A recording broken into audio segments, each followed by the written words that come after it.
When arrogance meets discipline, a royal guard's epic response. The midday sun beamed over Buckingham Palace, its golden rays reflecting off the grand gates. The square in front of the palace buzzed with tourists, cameras clicking and voices murmuring in different languages.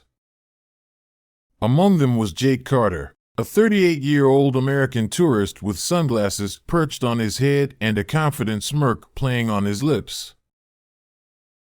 Jake wasn't here for the history or the grandeur. He was here for entertainment, his own brand of it. His friends chuckled beside him as they spotted a British royal guard, standing tall and unflinching in his signature red uniform and bearskin hat.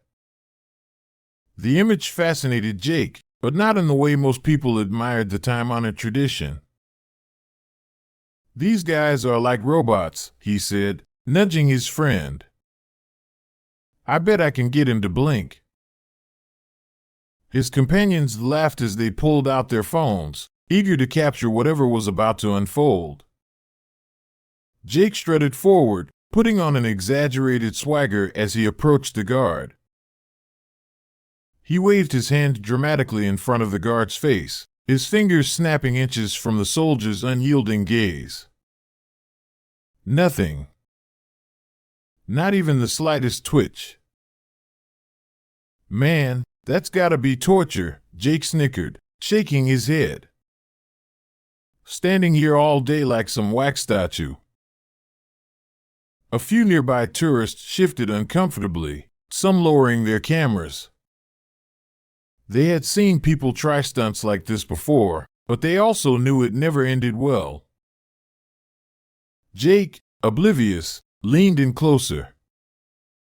He pretended to trip, his arms flailing exaggeratedly, stopping just short of crashing into the guard. "Oops. Almost took you down with me, buddy." Still, no reaction. The guard remained solid as a rock.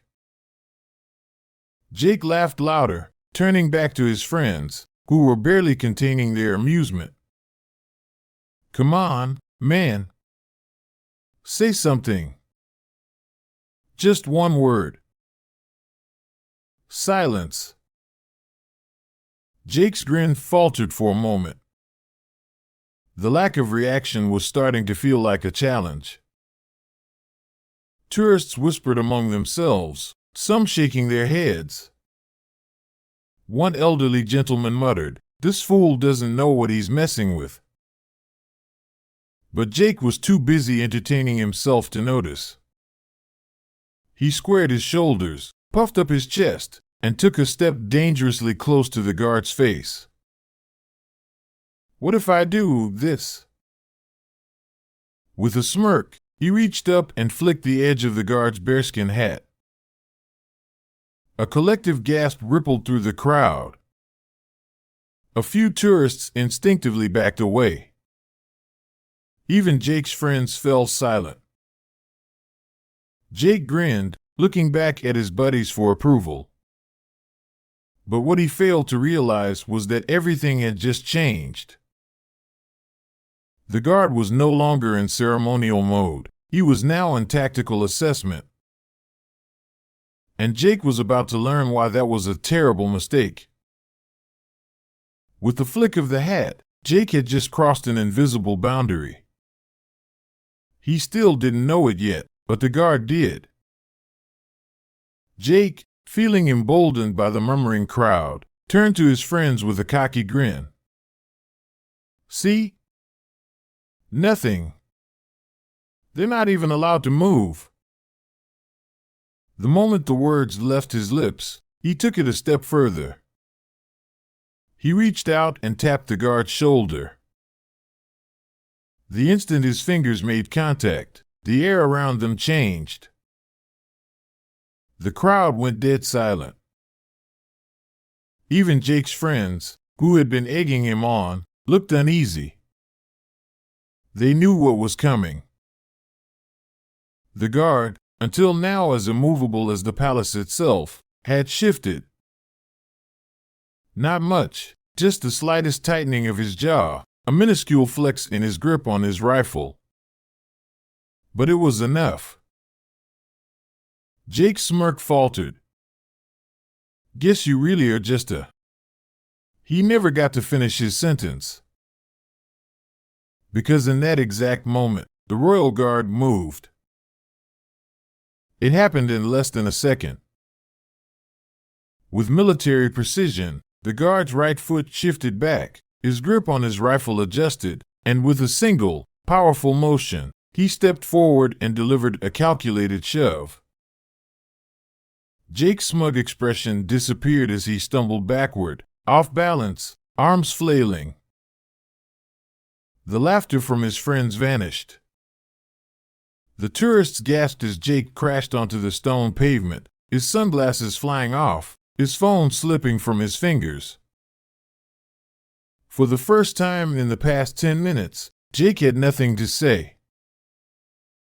The Royal Guard, now standing firm once again, resumed his position as if nothing had happened. Unshaken. Unapologetic. Unmoved. Jake blinked up at the sky, stunned. His confidence was gone, wiped away in an instant. The murmuring crowd watched in awe. A young boy tugged at his mother's sleeve and whispered, "Mommy, that man was being mean, and he got in trouble." Jake's face burned with embarrassment. He scrambled to his feet, looking around for support. His friends exchanged awkward glances, unsure if they should laugh or pretend not to know him. Then, as if the situation couldn't get any worse, security arrived. A pair of uniformed officers were making their way toward the scene, their expressions unreadable. Jake swallowed hard. This wasn't a joke anymore. Two security officers pushed through the gathered crowd, their eyes locked onto Jake. "Sir," one of them said firmly, "step aside." Jake, still rattled, held up his hands in surrender. "Whoa, hey, listen, it was just a joke." "Assaulting a royal guard is a criminal offense," the officer cut in. "You'll need to come with us." Jake's stomach dropped. He turned to his friends, but they were already backing away. Wait, what?" Jake stammered, his cockiness nowhere to be found. The officers didn't flinch. "Let's go." As they led him away, the tourists around him whispered in hushed voices. The tourist who thought he was in control had just learned a lesson he'd never forget. And the guard? Without a single word, he adjusted his stance, straightened his uniform, and resumed his post. As if nothing had ever happened.